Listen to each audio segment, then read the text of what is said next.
Labour and SNP critics of tough new border rules are humanitarian nimbys who virtue signal but fail to take their fair share of migrants, it was claimed.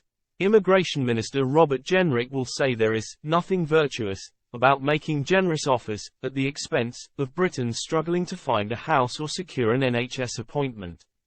Nationalist-run Scotland and Labour-run Wales have both lagged behind England when it comes to housing migrants.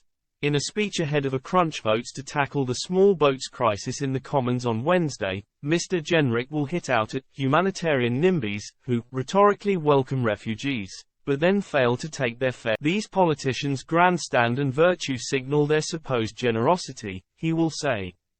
But there is nothing virtuous about making generous offers at the expense of others when it comes to housing supply, waiting lists and the tax burden. Prime Minister Rishi Sunak is walking a tightrope to keep both wings of his party on side when the illegal migration bill returns to the Commons on Wednesday.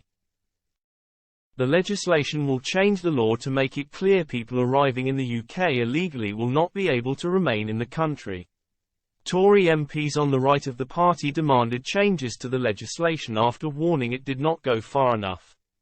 Others on the Liberal wing of the party want to see the Prime Minister commit to establishing safe routes through which asylum seekers can come to Britain.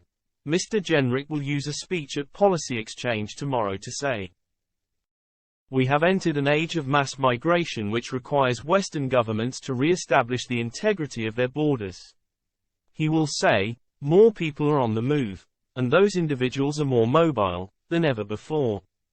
Geography is simply no longer the constraint it once was.